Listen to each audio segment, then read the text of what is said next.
Hey everyone, so I want to work on to the other set of free response questions for 2019. Um, so we'll just jump straight into question one. Remember, question one is the motion, kinematics, dynamics type question. We can already see, it's going to deal with a lot of forces. First part, um, they want us to determine the or draw the FBD on these two objects, mass M, which is this one right here, and this hanging mass over there. Um, Now, the thing that they want us to do is first, not components. That's going to be a key word. You are not drawing this the way that we would normally use it. This is going to be the FBD, the official FBD for them. I do not need to keep track of my proportions because they don't have that little grid there. So all I need to know, make sure I do, is that I draw arrows starting on the blocks and I don't do any components. Let's start with M since that one's easier. It's got two forces, the force of gravity pulling it down and a tension force pulling it up. Now I can already tell that I'm going to have two, actually they already tell me here that this tension is called T2. So I'm actually going to erase this and call this T2 because I want to keep track of this. Uh, for this one, I have I have force of gravity going down. I'm actually, you know what? I'm going to change this. I'm going to call this little mg. I'm going to actually call this big mg. This one's going to feel a normal force going off in this direction. It's going to feel a tension force pulling it up the ramp like this. That's T2. And it's going to feel a tension force going down the ramp called T1. If we look at the answer, the scoring distribution, this is going to be worth 3 points. They're going to give you 1 point for essentially doing, so this is a little weird, 1 point for the drawing the normal force and mg. Drawing the tension forces is another point. So drawing these two tension forces, 1 point, and 1 point for these two forces. So that should have been a pretty easy 3 points right there. So let's scroll down to part B.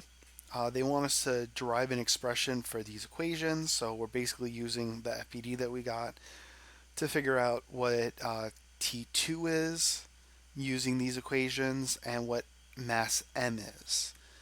Let me look up here really quick to see if there's any of the key phrases. Okay, so it says here, the very important sentence here is the entire system is initially at rest and in equilibrium. So that's going to tell me that in here, F then equals 0. So with this, what I can say is T2 on block M. All right. I might actually have to start off with this block. I really don't think there's a easier way than that. So let's do that. I can say that on that two mass system, the FPD is going to look like this. This is the parallel force. This is the tension force pulling up. Since it's in equilibrium, we know that those are equal. So this is going to be equal to, I should say, sum of the forces equals 0. So this is going to be equal to m2mg sine theta. Then going to m, that little m, once again, sum of the forces on m is going to equal to 0. We could actually say that this is sum of the forces on 2m. Sum of the forces on m are going to be equal to 0. This time it's going to end up being, let me just redraw the FPD. It's going to be T2 going up, T1 going down, and its parallel force going down. So we're going to end up having T2 equals T1 plus uh, mg sine theta. Combining these both together, I get 2 mg sine theta plus mg sine theta,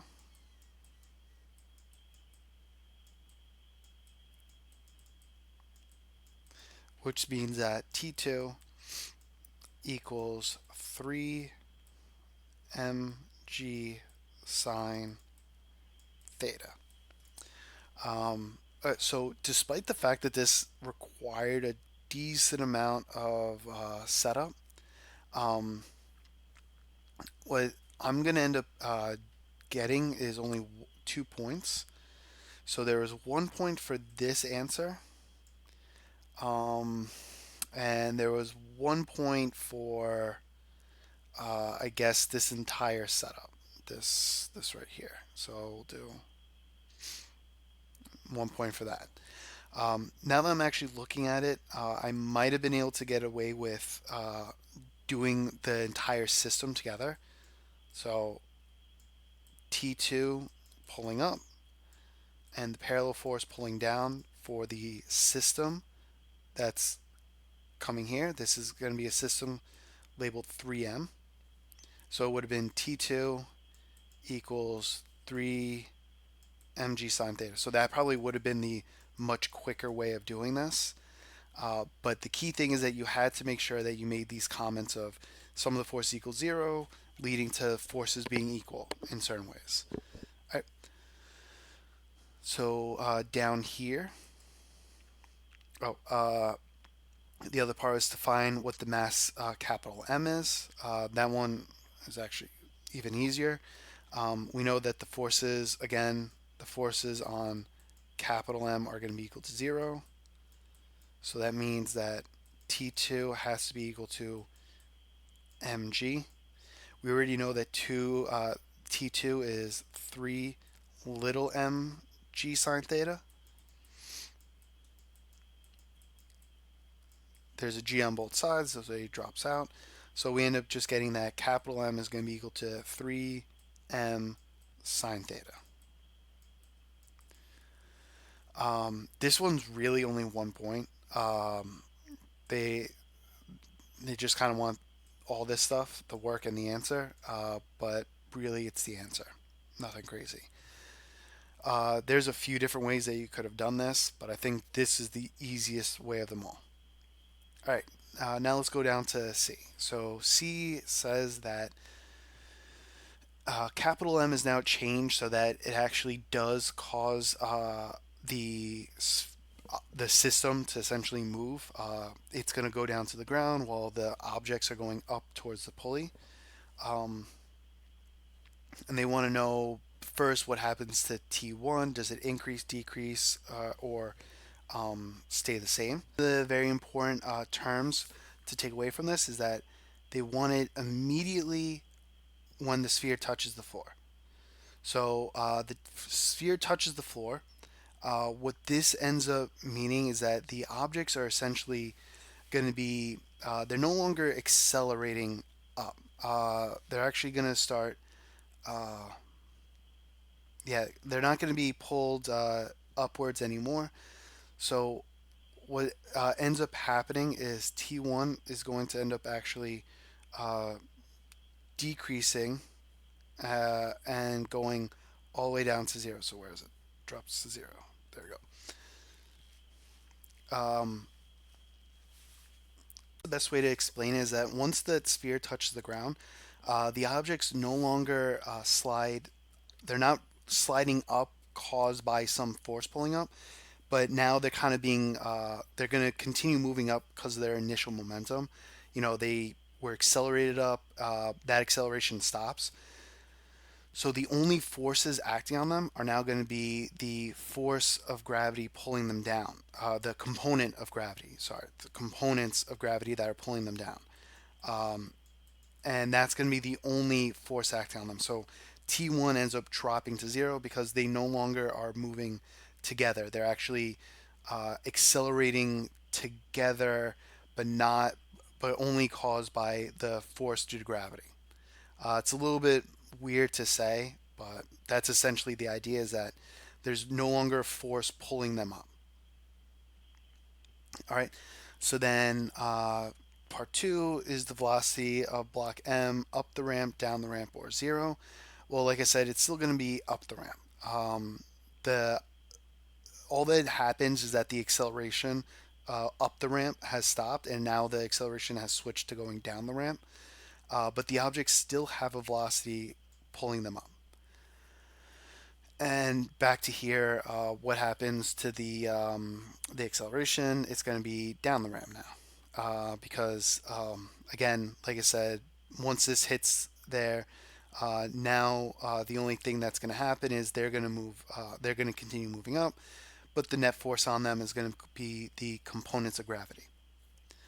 Each one of these was worth 1 point. So one, one, and one. All right, part D. Um, so they want us to go back to the original setup, and now we're going to end up adding friction. Let's see. It's going to be find the minimum value of m so that it's now moving down the incline, or sorry, to keep it from moving down the incline. All right, so they want the minimum value of m to keep it from moving down. So that means friction is going to end up moving upwards. So let me actually redraw this.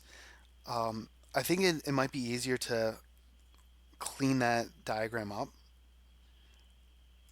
It really doesn't matter that there was the 2M block and the M block are separated like this. All that means is that there's going to be this additional tension, but it actually really doesn't matter. I could just combine them all into one. Because they're saying that without the friction, this object will end up moving down the ramp. That means that friction's got to be going up the ramp. We know that there's a tension force going up the ramp, and we know that there's a component of gravity pulling down the ramp. Again, this is all in equilibrium because it's still static. Oop, messed up that equation. Sum of the forces equals zero. So that means that my tension force plus this force of friction has to be equal to the parallel component of the force. So it's 3m g sine theta. Likewise, this tension T2, because of the way block M, this one's also in equilibrium. So these forces are the same as well. So I can replace this with capital mg. The force of friction is going to be mu Fn. So Fn is going to be the perpendicular component. So 3 mg cosine theta all equals 3 mg sine theta. Let's see how we want to solve for the capital M. So all the g terms, I can cross them out. I'm going to move this over to the other side. So I'll end up having 3m sine theta minus mu 3m cosine theta. And this will actually end up simplifying to, I can actually pull out 3m essentially. And this will end up being sine minus mu cosine. And this would be, I should probably make sure I put the subscript. I might not always put all my things in the right way because I'm using a mouse to write on this. So this is as neat and organized as I can get. This was a 3-point question, so there was actually a lot going on here. You got 1 point for essentially this setup. I guess also this would also be part of that 1 point. You got 1 point for substituting in the coefficient of friction. Actually, sorry. So the value for the frictional force with the coefficient of friction and the normal force. So this was worth 1 point. And then you got 1 point for basically the work following through and getting an answer that makes sense in the given terms. I think this is the big thing that you want to make sure that you do anytime you're solving in variable terms. Pay attention to what variables you are or aren't allowed to use and make sure that your final answer has those units or those variables. If you have more than what's given, you have to change it. You might have either made a mistake or you might have, you're not finished yet. You have to keep going. So pay attention to what you're allowed. If you really don't know, you can make up an answer with these terms based and but just try some form of Newton's laws. And as long as you're given or answering in these given terms, you'll get at least partial credit. All right. So part E says blocks connecting M and little m break. They're going to move down the incline, and they want us to figure out the speed as it reaches the bottom of the incline. So let's see. There are a few different ways I could go about this. I can either go the kinematics route with forces, or I can go the energy route. I'll try to show both because I think this is the last part of this. So let me start with the kinematics version. So once the rope breaks, the only force actually I have two forces. I have the frictional force going up, and I have this parallel component going down. My forces actually end up looking very similar to what I did over here. It's going to end up being the three. Actually, I should always start with F dan equals ma. 3mg sine theta equals the force of friction, which is going to be mu k, which I guess is one of the reasons why they want. I need to make sure I put that subscript. Mu k, the normal force, which again is going to be 3 mg cosine theta. Because these are being equal, I can actually drop out a ton of this stuff. 3m and 3mg on both sides. I can divide the sorry. I need to clean this up. I just realized that I made a mistake. This is being subtracted, not equal to. No, I should actually say that that's still equal. So this will end up being 3 mg sine theta minus mu k cosine theta, and that's going to be equal to 3ma. That's actually the main reason I realized that I made this mistake was I knew that I had to drop out the 3m, but the g should have still stayed there. So my acceleration down the ramp is going to be g sine theta minus mu k cosine theta. From here, I can then say that the final speed is going to be equal to the initial speed plus, actually, they're giving me a distance. I don't want that equation. I want to do the v squared equals v naught squared plus 2ad. The v naught is 0, so it's just going to be 2 times this acceleration